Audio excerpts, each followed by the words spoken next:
Dreamers, selamat datang di podcast Cerdas Level Up. Di sini bareng aku, Mustika Agustina, mahasiswi program studi perpustakaan dan sains informasi 2023. Di sini nih, aku nggak sendirian, tapi aku ditemenin oleh narasumber yang sangat spesial, yaitu Ibu Febrianti Bifahlina, SIIP MP, selaku dosen dari Prodi Perpustakaan dan Sains Informasi. Siang Ibu Ebi. Siang, Tika. Sebelumnya, terima kasih banyak ya Ibu telah meluangkan hadir di sini di siang hari ini. Nah, Dinas, di podcast kita kali ini kita akan masuk ke segmen Life After List, di mana kita akan ngobrolin tentang perjalanan Bu Ebi masuk ke dunia data, mulai dari pengalaman beliau saat menjadi data analis dan bagaimana sih relevansinya bidang tersebut di prodi kita, Prodi Perpustakaan dan Sains Informasi. Nah, Ibu, sebelum masuk ke inti pembahasan, aku pengen mulai dari awal nih, Ibu. Mungkin Ibu bisa berbagi sedikit tentang bagaimana nih perjalanan awal Ibu waktu berkecimpung di dunia data. Awalnya itu karena ini ya, apply abis lulus kuliah, rencananya tuh mau lanjut S2. Cuma menunggu proses S2 itu kan butuh lama ya, apalagi beasiswa dan ibu ngejarnya PDP dan itu ke luar negeri. Ya itu selama setahun itu proses, mulai lagi latihan IELTS segala macam, itu nggak kesampean gitu, maksudnya IELTS-nya masih kurang dari 7 gitu, jadi masih di batas 6,5, kadang udah 2 kali tes tapi tetap aja ya udah apply kerja gitu. Kebetulan teman ibu yang seangkatan sama ibu itu juga udah pernah udah duluan masuk ke data analis di media. Oh, di bidang media ya Ibu. Jadi dia nyaranin, Bi ada lowongan nih, mau coba nggak gitu. Oh ya udah gitu, ya udah gue masuk deh gitu. Ya udah ibu masuk ke situ, daftar, apply, wawancara, tes dulu terus wawancara, keterima gitu. Nah di situ ya lumayan ya, maksudnya pas di awal pertemuan pertama itu langsung diuji, disuruh bikin laporan ke BOD perusahaan, bikin laporan, jadi ya bikin grafik, ini segala macam pokoknya terkait data seperti Baik, itu. Ibu, pengalamannya menarik sekali, berawal dari ajakan temen ya Ibu. Terus lalu di pertama kali itu dedikasi kerjaan yang benar-benar cukup lumayan berat juga tentunya untuk Ibu yang pertama kali masuk di bidang data analis ini ya. Sebenarnya aku penasaran banget nih Bu, kalau boleh tahu hal apa yang membuat Ibu tiba-tiba tertarik gitu untuk masuk ke dunia data, dan bagaimana ceritanya sampai Ibu memilih profesi ini dan kemudian beralih menjadi seorang dosen? Awalnya itu ya karena ibu dari pas kuliah dulu juga sukanya ngoprek terkait data ya, jadi analisis gitu-gitu suka gitu, yang kayak gitu, analisis data gitu. Tapi itu masih pakai Excel ya, kita dulu zaman dulu ya, jadi belum ada yang aplikasi yang bagus-bagus kayak sekarang tuh nggak ada gitu, apalagi tahun ibu 2014 itu. Itu masih Excel. Ya udah ngerjain, coba iseng-iseng gitu. Terus seru nih kalau misalnya bisa dibikin kayak gini, seru nih bisa dibikin kayak grafik, batang, pie chart atau apa gitu, nanti dimodifikasi, nanti visualisasiin kayak gini, seru yang kayak gitu. Ibu senangnya di situ. Terus karena target ibu emang dari kecil tuh pengennya ngajar gitu, maksudnya ibu pengen awet muda terus ya, itu maksudnya ngumpul sama mahasiswa gitu ya, jadi biar awet muda kan nggak sama mahasiswa terus kan ya, biar seumuran gitu kayak seumuran. Nah jadi ibu tetap mau fokus lanjutin S2. Jadi pas ibu masuk hari pertama di tanggal 2 November, ibu ingat banget, 2 November 2015 masuk pertama di media sebagai data analis. Kemudian selang 3 hari berikutnya ibu harus masuk pertama S2 untuk kuliah. Jadi kerja sambil kuliah. Wah, keren banget sih Ibu itu. Berdampingan di antara kuliah dan profesi Ibu sebagai data analis di bidang media nih. Nah, tadi aku tuh udah sangat-sangat pengalaman Ibu tuh benar-benar sangat-sangat menarik gitu di menurut aku ya, karena Ibu Ebi sendiri tuh dari kuliah emang udah tertarik sama dunia data karena emang udah belajar sendiri ya Bu. Iya. Nah, menurut Ibu nih sebenarnya apa sih esensi atau inti dari pekerjaan data analis sendiri? Terus apa yang membuat pekerjaan itu tuh beda dari pekerjaan yang lain, misalnya dari pekerjaan sebagai dosen yang Ibu sekarang lagi jalanin? Kalau di dunia data itu kita itu ditegaskan buat bisa menyampaikan, mengkomunikasikan data itu kepada BOD atau CEO atau stakeholder gitu intinya yang ada di perusahaan, itu intinya. Sedangkan di kampus sebenarnya nggak beda jauh sih sebenarnya. Ibu ngajar, maksudnya memberikan ilmu gitu ya. Ngajar kayak gimana gitu. Memberikan ilmu buat teman-teman.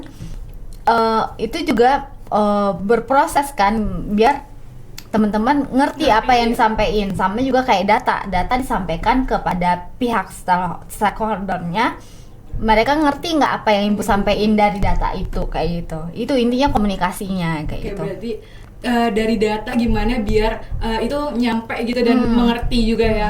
Oke, baik Ibu. Nah, selama menjalani pekerjaan sebagai data analis nih, apa hal yang paling mengejutkan yang tiba-tiba Ibu temukan, baik terkait proses kerjanya maupun hal-hal yang baru Ibu sadari nih saat beradaptasi dengan peran tersebut? Karena waktu itu Ibu di awal sebagai data analis di sport. Oh, di sport.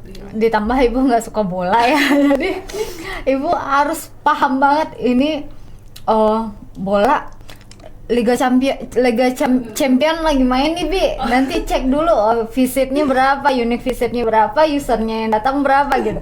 Jadi Ibu harus ngecekin gitu dengan kan harus ada tag dari artikel itu kan, tag bola kayak gitu kan, tag sport lah, berbau dengan sport itu tuh Ibu harus makan itu gitu. Sedangkan Ibu sendiri nggak begitu suka gitu. Jadi harus makan itu. Cuma ya itu cuma selang beberapa ya 4 tahun lah gitu, maksudnya 4 tahun terkait sport, terus abis itu berbaur, maksudnya ngerjain yang terkait fashion, yang ini, yang news, yang memang gitu. Ibu sudah tahu dan Ibu menarik ya kayak gitu. Berarti lucunya pertama tuh dihadapkan sama sesuatu yang Ibu kurang suka, sport, jadi harus lebih research lagi ya Ibu.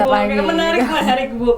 Nah, selanjutnya nih kita udah mulai masuk ke hubungan antara PSI dan data analis sendiri Bu. Nah, sebagai lulusan dari prodi kita, prodi perpustakaan dan sains informasi sendiri nih Bu, bagaimana nih awalnya Ibu memandang profesi data analis tuh bagaimana dan seberapa relevan Ibu melihat prodi PSI ini relevan juga dengan data? Banyak ya, maksudnya apalagi sekarang kurikulumnya juga udah jauh berbeda dibandingkan Ibu dulu ya. Kalau Ibu dulu itu masih fokusnya kayak katalogisasi, klasifikasi, itu masih ada kan sampai sekarang, dan itu dasar sebagai data analis kayak gitu. Dasarnya dari situ. Dasarnya dari situ. Kalau kita bisa mengkatalogkan sesuatu, mengklasifikasikan sesuatu, otomatis kita harusnya bisa mengkatalogkan atau klasifikasiin sebuah data. Kayak gitu. Nah, kita udah nemu tuh awalnya guys, inti dari PSI yang masuk dan relevan di data analis ini. Oke. Selanjutnya Ibu, nih menurut Ibu apa sih kompetensi atau mungkin kekuatan dan kelebihan mahasiswa PSI yang dapat mendukung kita nih para greeners ketika ingin masuk ke bidang data? Nanti kan itu teman-teman kan belajar database, awalnya klasifikasi dulu, kemudian perancangan basis data. Iya, perancangan basis data, kemudian lanjut arsitektur informasi, perancangan website, kemudian nanti di semester 6-nya semester 6-nya itu analisis data untuk profesional informasi. Itu puncaknya untuk memvisualisasiin data.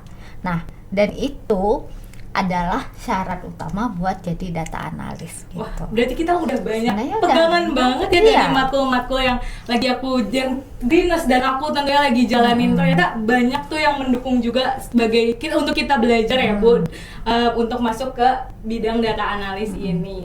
Oke Bu, selanjutnya kita udah mulai masuk ke tugas, tantangan dan proses kerja as data analis nih. Nah, tugas apa yang menurut Ibu tuh paling esensial dari pekerjaan data analis ini?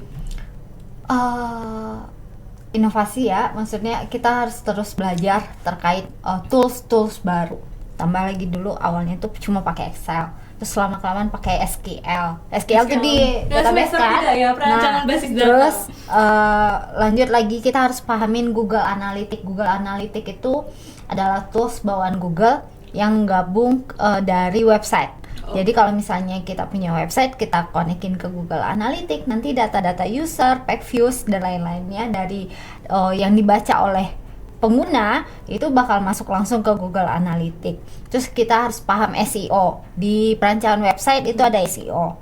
Terus selanjutnya ada kita harus pahamin juga tools CrowdTangle. Kalau dulunya CrowdTangle, kalau sekarang Social Analytics Network. Jadi kayak viewsnya X, Facebook, Instagram itu kita harus bisa pahamin itu juga, walaupun itu lebih ke sosial media spesialis, tapi nanti data analis kadang juga minta data ke sosial media. Sosial medianya. Oke. Ternyata banyak sekali cleaners, tools yang harus kita pelajari. Jadi boleh nih tadi langsung di list atau dicatat. Jadi kita bisa pelajarin satu-satu mulai dari sekarang ya Ibu. Nah selanjutnya nih Ibu boleh nggak ceritain alur kerja data analis sampai akhirnya bisa menghasilkan insight-nya. Lalu dalam kesehariannya apa saja tanggung jawab Ibu nih saat menjadi data analis?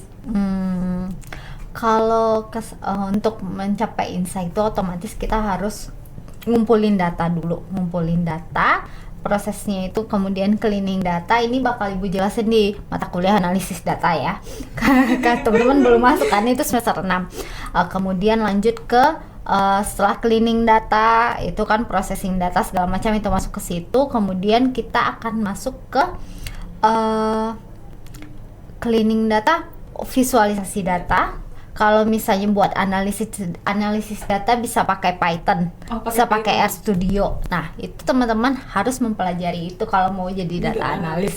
Cukup banyak dan panjang juga nih ya Bu alurnya. Jadi teman-teman boleh nih tadi mulai cari tahu nih tools-toolsnya dan pelajari satu-satu. Baik Ibu, untuk selanjutnya nih setelah membahas alur tadi, menurut Ibu bagian mana sih yang paling menantang dalam proses analisis data?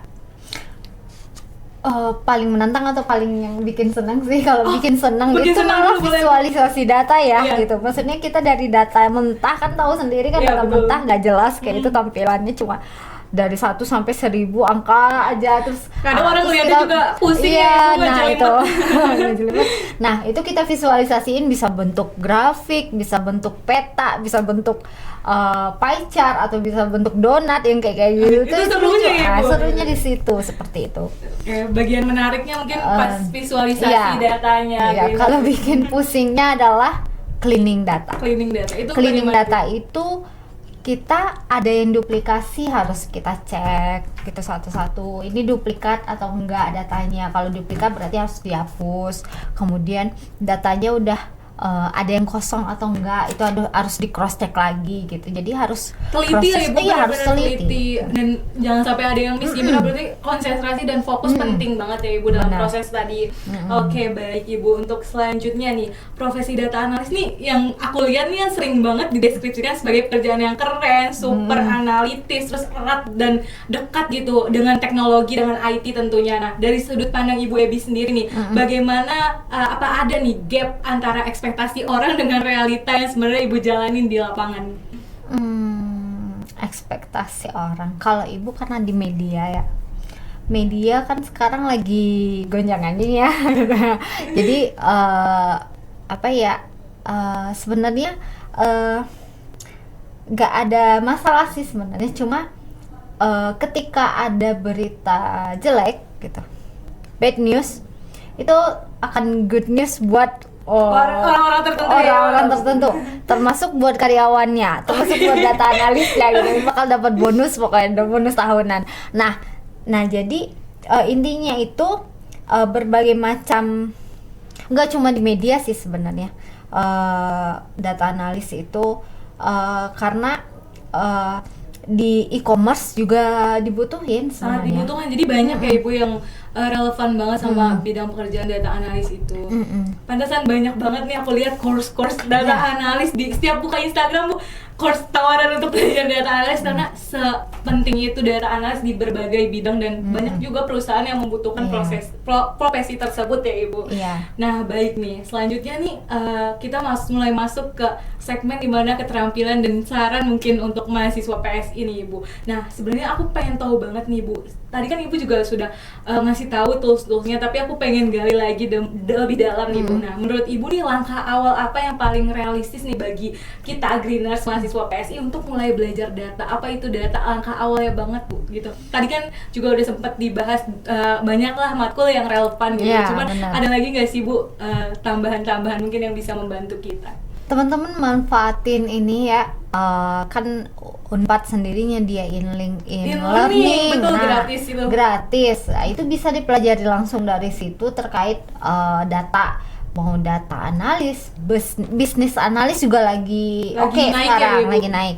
Kemudian data scientist, di situ ada semua seperti itu. Sosial media spesialis juga ada di situ. Oke, berarti mulai sekarang teman-teman coba deh cek LinkedIn Learning karena selain gratis juga banyak ya Bu course-course gratis. Terus aku juga pernah mengikuti dulu waktu matkul perancangan basis data dan itu juga dikasih tahu untuk mengikuti course tersebut. Nanti kita juga akan dapat sertifikat. Selain dapat ilmu, kita bisa dimasukin juga ke portofolio ya Ibu sertifikatnya. Oke.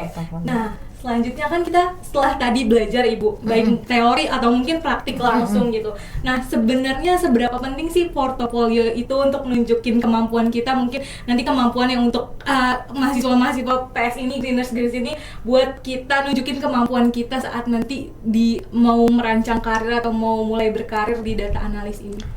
Kumpulin portofolio sih itu yang paling jelas ya.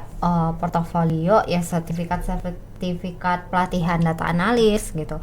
Gak cuma data analis, aplikasi tools itu kan juga ada pelatihannya, pelatihan SQL, pelatihan Python. Intinya sih cuma SQL, Python kalau di media ya. Waktu Ibu kemarin ya itu SQL, Python, Google Analytics sama Tableau. 4 itu aja cukup untuk kita show up gitu ya di portofolio. Oke, berarti mulai sekarang nih teman-teman, mumpung kalau ada waktu ya selama perkuliahan nih sambil nyambi-nyambi ikut course dan kumpulin sertifikatnya. Siapa tahu itu bisa membuka peluang teman-teman Greeners semua untuk masuk ke dunia data analis. Baik nih Bu, selanjutnya kesalahan apa sih Bu yang paling sering dilakukan pemula nih kayak kita tadi nih saat belajar data, dan bagaimana caranya agar kita mahasiswa Greeners ini menghindari kesalahan-kesalahan tersebut? Ngerasa bisa, kayak baru belajar langsung kayak aku udah tahu nih. Aku udah tahu nih caranya kayak gini, paling ujung-ujungnya bakal kayak gini itu biasanya langsung miss. Langsung tiba-tiba karena udah PD-nya udah muncak langsung ada yang slack dikit gitu kan, datanya ada yang kurang satu, jadi grafiknya bakal berubah. Ini kok ada yang miss ya kayaknya, pasti ada yang nanya kayak gitu. Baik Bu. Nah karena kesalahan tadi itu, Ibu punya nggak sih solusi untuk mengatasi kesalahan itu gitu? Intinya teliti fokus. Teliti fokus. Wah Greeners, ternyata banyak banget insight berharga yang Ibu Ebi bagikan pada hari ini. Terima kasih banyak Ibu telah membagikan pengalaman dan ilmunya nih. Semoga obrolan kita hari ini bisa membuka wawasan buat Greeners dan juga memberikan gambaran yang lebih jelas lagi tentang dunia data. Nah terakhir nih Ibu, mungkin ada pesan singkat untuk Greeners yang tertarik nih untuk masuk ke dunia data analis. Yang pertama fokus, teliti. Yang ada di kuliah itu cuma sekian persen per mata kuliah yang dibagikan ke teman-teman. Jadi teman-teman harus belajar mandiri gitu. Sisanya gitu, walaupun dasarnya udah dikasih udah ada. Udah dikasih dari prodi sendiri, sisanya belajar sendiri, mau cari course dimanapun terserah gitu. Kemudian jangan minder ya. Jangan minder. Itu intinya, jangan minder. Walaupun saingan kita IT, cuma mereka tidak belajar katalog sama klasifikasi. Jadi itu fokus di kita. Itu jadi kunci dan jadi kuncinya kita. Greeners. Kayak gitu. Baik Ibu. Nah dari obrolan bersama Ibu Ebi hari ini kita dapat melihat bahwa profesi data analis ini memberi ruang lingkup yang cukup luas dan bahkan sangat luas nih, mulai dari ngolah data sampai memberikan insight untuk pengambilan keputusan. Nah dari sini Greeners juga belajar bahwa lulusan PSI itu banyak banget banyak nih, cukup banyak kompetensi yang relevan yang kita dapetin dari mata kuliah tapi kita juga harus perlu belajar dan explore lagi, karena tadi Bu Ebi juga sudah membagikan banyak banget tools-tools yang teman-teman Greeners bisa akses gitu. Salah satunya yang gratis mungkin bisa dicoba awal ini sekarang juga, LinkedIn Learning ya Ibu. Iya, LinkedIn betul. Nah, seperti apa namanya, peluang di luar di karir di berbagai bidang di PS itu sebenarnya banyak juga ya Ibu. Nah, semoga itu juga bisa jadi motivasi bagi Greeners untuk mulai mempersiapkan diri dari saat ini. Sekali lagi terima kasih banyak Ibu Ebi, semoga sehat selalu dan sukses dalam menjalani tugas sebagai dosen. Semoga ilmu yang Ibu Ebi berikan hari ini juga bisa menginspirasi untuk Greeners ke depannya. Oke. Aku Mustika Agustina dan Ibu Ebi pamit undur diri. Sampai jumpa di episode berikutnya. See you.